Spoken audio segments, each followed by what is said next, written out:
Hi guys! So ngayon tignan po natin ano ipapakita sa love reading ng collective.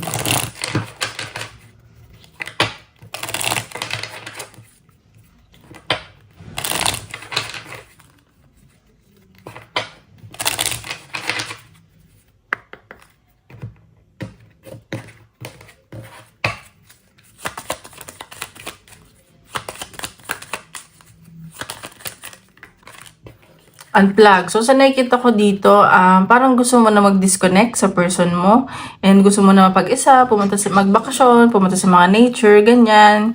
And parang nakikita ko na gusto mo na mag-unwind. Ayan, no, sinosurrender mo yung situation nyo, yung connection nyo ng person mo kasi nabibigatan ka na. And gagawa ka ng shadow work, ganyan. And sa nakikita ko, vocal ka eh. And siguro alpha ka. And may babaguhin ka sa sarili mo. So, baka mag-exercise ka, magpapaganda ka, ganun. Ayan. So, rescue. May isang tao dito na parang willing tumulong sa sitwasyon mo. Ayan. So, paalala lang po, hindi po lahat ay makaka-resonate. So, take what resonate and leave what doesn't. And don't forget to hit like and subscribe para po updated kayo sa videos na i-upload ko. And kung gusto po nyo po magpa-private reading, message lang ako sa Facebook or Instagram, nasa description box below, okay? Natin, love reading ng collective. Love reading ng collective.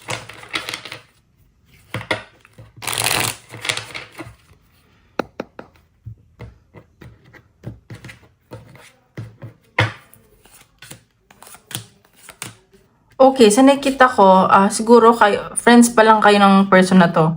And wala masyadong pag-uusap or minimal lang yung pag-uusap nyo. And sa nakikita ko, parang na-feel nyo na parang karma tong situation na to. Very unlucky tong connection nyo. Baka siguro kaya gusto mo na mag-unwind, mag-isip-isip. And may nakikita akong bigla ang travel at pag-message. Ayun no, though gusto nyo isa't isa, namimiss ka ng person mo. And sa nakikita ko, nagmamatigas lang to. Nag-explore siya. Siguro, babaero to. I mean, like, may flirty, ganyan. Namimiss ka niya eh. And siguro broken family tong taong to. Meron sa inyo nagkakagusto na isa, siguro mas mataas yung rango nito or mas mataas yung katungkulan niya. Single father or may anak na, ganyan. Ayan. Tingnan pa natin. May pagmamahal naman eh. Gusto ka naman. Tingnan natin. Love reading ng collective. Oops. Ayusin ko lang.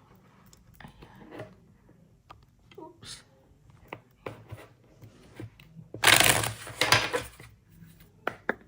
Love reading ng collective.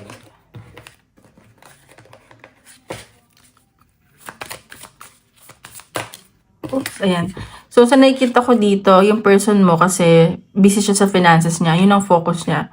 Siguro nga magkaibigan lang kayo, walang label, situationship lang. Kaya siguro nahihirapan ka din kung saan ka lulugar. And sa nakikita ko, focus niya is yung abundance niya. Siguro may business to, ganyan. May swerte din ako nakikita na paparating sa'yo. I love reading ng collective.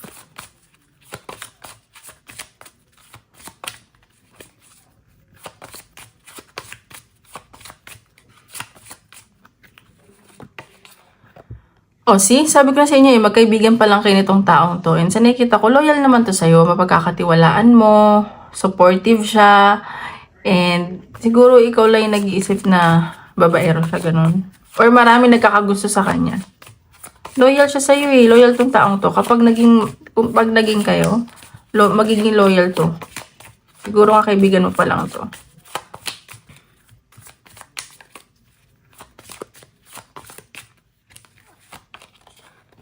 See? Ayan. So, sa nakikita ko dito, parang napanghihinaan lang to ng loob. Kailangan niya ng courage para humarap sa'yo. And, nakikita ko parang, nakikita ka niya as very powerful, ganyan. And, leader type. Yun nga oh, pinaprotektahan niya din yung finances niya. May matatanggap kang regalo or message dito, nag-overthink ka. Napapasaya mo tong taong to. At ikaw din. And very flattered tong taong to kasi naalala mo siya, ganyan. And connected kayo spiritually and from past life. Ayan, may nakita akong happiness and abundance sa inyo. Tingnan pa natin. Tago natin ito para hindi magulo yung cards.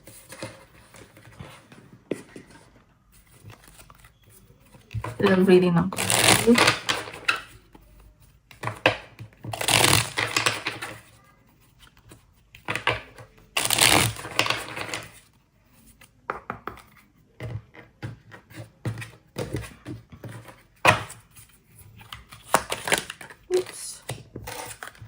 See? May blessings na paparating sa connection nyo. And blessing ka para sa taong to. And sa nakikita ko na na-enlighten mo siya. May mga nare-realize siya. And naayos niya yung well-being niya dahil sa'yo. Ganun. Wish fulfillment ka para sa kanya. Kahit magkaibigan lang kayo. Medyo stubborn lang tong taong to. Ma-pride, ganyan. And ayaw niya yung kinokontrol siya. Ayun. So, parang naririndi kasi siya pag ninanag siya. Ganun. Nagger ka ba? O hindi naman. Ayan no, may new beginning. And sa nakikita ko, baka may problema rin doon sa pamilya. Kaya ayaw mo na niyang makipag-usap. Ayan no, nag-i-stalkan kayo, namimiss niyo isa't isa. And siguro magkalayo kayo, separated kayo. Ano ba to? Hindi separated like break up pa. Like hindi kayo magkasama. Ayan, sinasabi sa'yo dito na mag-self-love ka muna. I-heal mo muna yung sarili mo kasi mas lalong ma-attract tong taong to. Huwag kayong maghahabol, ganyan. See, may pride tong taong to eh. So, ayan, enjoy with your friends muna. Magkaibigan muna kayo. Friend mo talaga to. Ayan, loyal to sa'yo. And pinagkakatiwalaan ka nitong taong to. Kailangan lang niya maging honest, ganun. Okay, so tingnan pa natin ano papakita sa connection. Love reading ng collective.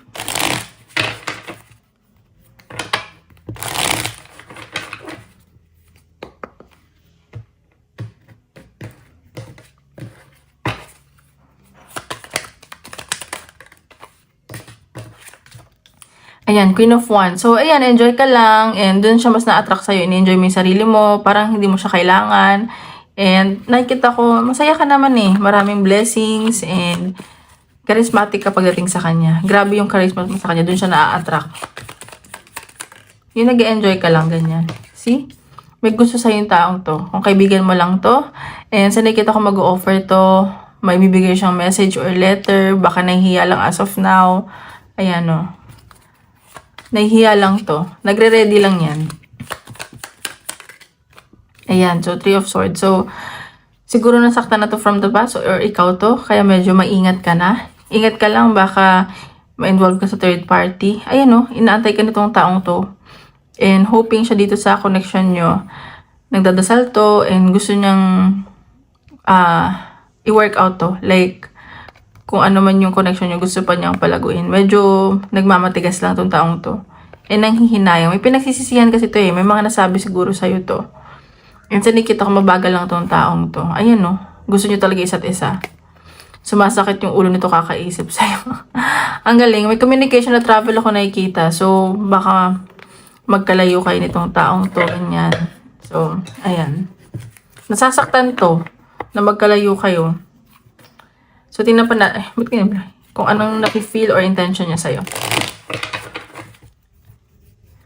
Nafe-feel at intention.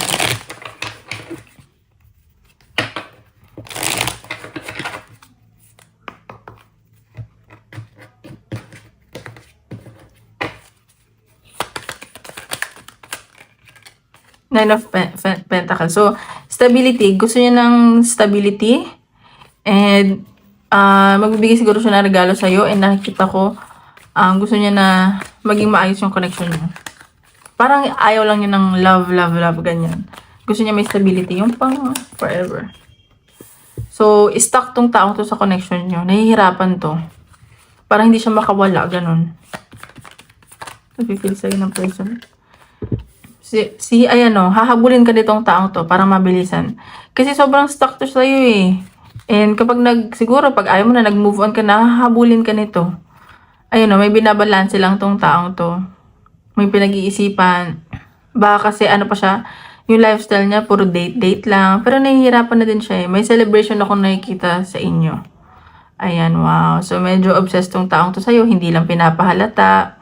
And may nakita kong success. Ayan, no. Mag-o-offer siya. Mag-o-offer siya. And meron pa isang tao dito na nasasaktan. Medyo ma-pride tong taong. Dalawa ka-connect mo. Nasasaktan. Ayan. So, tingnan pa natin.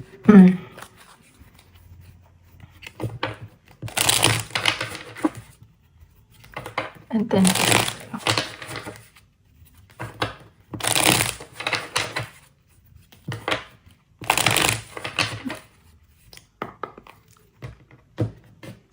dapat pala 6 cards. Ayan, no. High Priestess. So, sa nakikita ko, nahihirapan kasi siya very unpredictable ka para sa kanya. So, fina-follow niya intuition niya. Hindi niya alam kung ano yung next move niya. Kasi very unpredictable ka. Ayan, no. Page of Pentacles. So, gusto niya mag-offer sa'yo, pero unti-unti. Ganyan. Parang dadahan-dahanin niya. Slow move. So, 2 of Cups. May nakikita akong partnership sa inyo. Gusto niyo isa't isa. And, magbibigayan kayong dalawa dito. May partnership talaga. Ayun, may new beginning na paparating sa inyo. Wow! So, marami lang tong options kasi, pero ikaw yung nakikita niya, like, na potential talaga. Kumbaga, ikaw yung number 1 sa listahan niya. May kadil pa tong iba. Siguro, someone from the past. Ayan. So, nag-iisip-isip tong taong to. Ayan. Mabagal lang siya. And sa nakikita niya kasi, nasa iyo na lahat. Ganun. Tingnan pa natin ano pa dapat malaman sa person mo.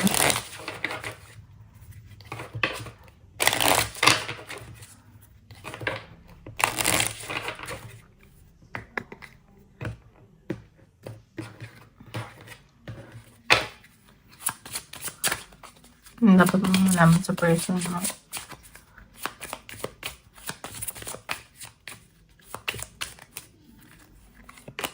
Earth sign. So, baka kadil mo is Taurus, Virgo, and Capricorn.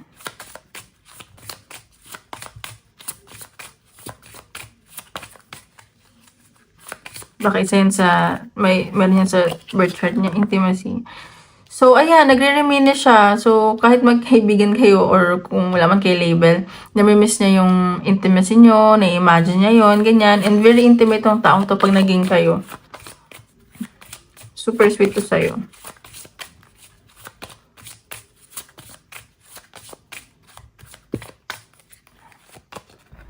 See? Babalik tong taong to. So, expect to hear from them soon. So, magme-message siya or tatawag siya. Magantay-antay ka lang. So, baka magkita kayo. Kung hindi man to moving on with them, baka magkita kayo very soon. Ayan. So, date 9 see? Iyayin ka dito mag-date. Magkikita kayo niyan. Tingnan pa natin. Papakita sa connection nyo.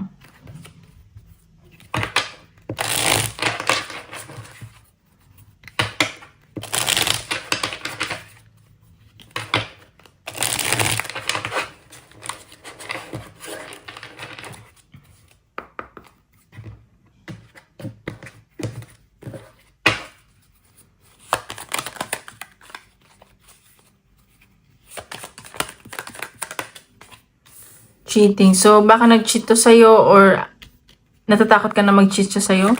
Parang nawala yung tiwala mo. Siguro nagsinungaling siya. Not necessarily like ng babae.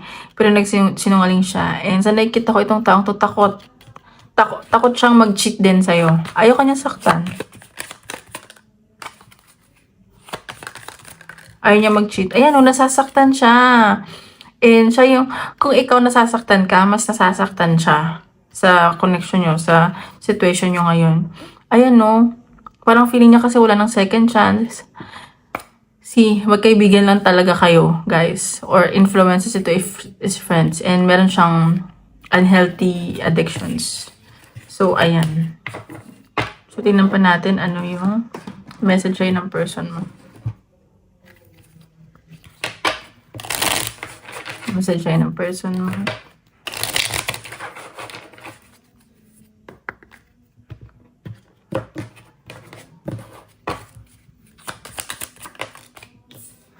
I wish things could be different. So, ayan o, siguro iniisip niya na yung situation siguro. Sana mas okay, mas madaling i-handle, ganyan. I know I was a distraction from your pain. So, iniisip niya na natulungan ka din niya mag-heal from your past, ganyan. I am becoming a better person. So, ayan, he or she is becoming a better person para sa'yo or para sa sarili niya. Ayan o, iniwanan ka niya before mo siyang iwan. Alam mo yun, nakakatuwa naman. Pero, syempre mag-iingat ka pa rin, hindi ka pa rin dapat basta-basta magtitiwala. Okay, so tingnan natin ano yung possible outcome or possible niyang gawin sa connection niyo.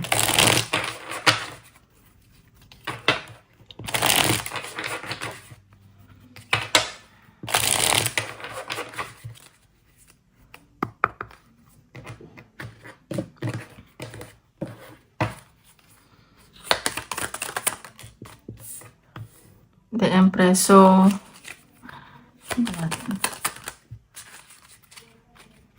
nakikita ka niya talaga asama na pang matagalan. Ayun o, gusto niya talaga ng new beginning.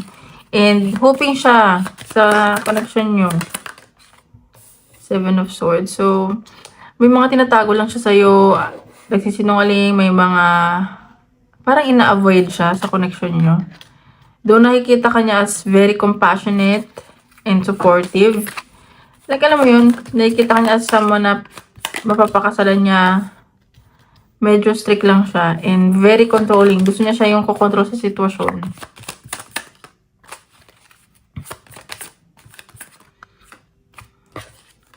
Ano, King of Pentacles. So, mabagal lang talaga tong pagkilos niya. And nakikita ka niya asama na magiging nanay ng mga anak niya. And gusto niya kasi kung magiging kayo or for long term, gusto niya yung stable na kayo. Ayaw niya na yung laro-laro lang. Kasi nakikita ko loyal tong taong to. Kung maging kayo ayan may iba pa din paparating sa'yo na iisip din niya na maraming nagkakagusto sa'yo. And nahihil mo yung inner child niya Ayan. So, 5 of Swords. Nagbubuluhan to. Ang dami lang stress, ang daming conflict sa buhay niya, sa sitwasyon niya. Kaya siguro nahihirapan siya.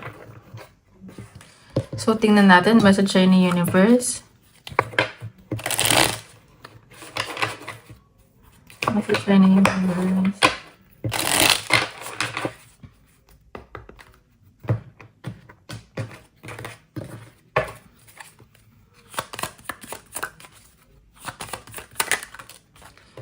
Spirit heard your voice and your prayer. So, sinasabi dito, narinig na naman ng Spirit, ng Universe, yung mga prayers and wishes mo. So, have faith lang. It's time to do it again. So, sinasabi dito, kung bibigyan mo ng chance, sige, go.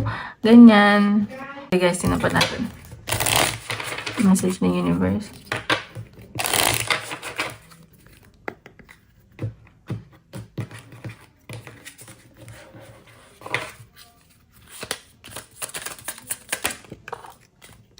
It's an opportunity to overcome obstacles. So, ayan, siguro may mga kailangan pa kayo ayusin sa buhay ninyo and deserve mo naman daw ang mga blessings na paparating and opportunities. So, huwag ka masyadong magmadali. And yung connection nyo. Tingnan natin, advice na Universe. Advice na Universe.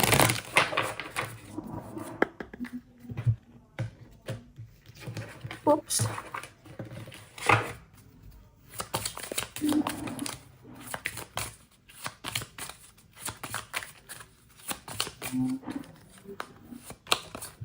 You can be your own knight. So, see, sinasabi dito na hindi mo kailangan someone para maging confident or sa buhay. You don't need someone to complete yourself. Ayan.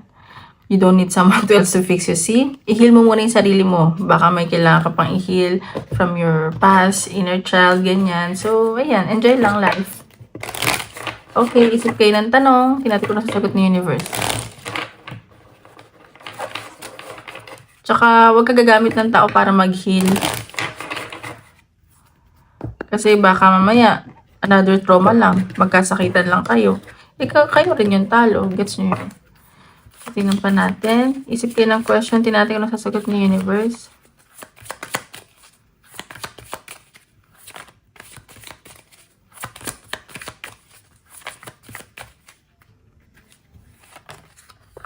get more information. See, kilalanin mo muna yung tao.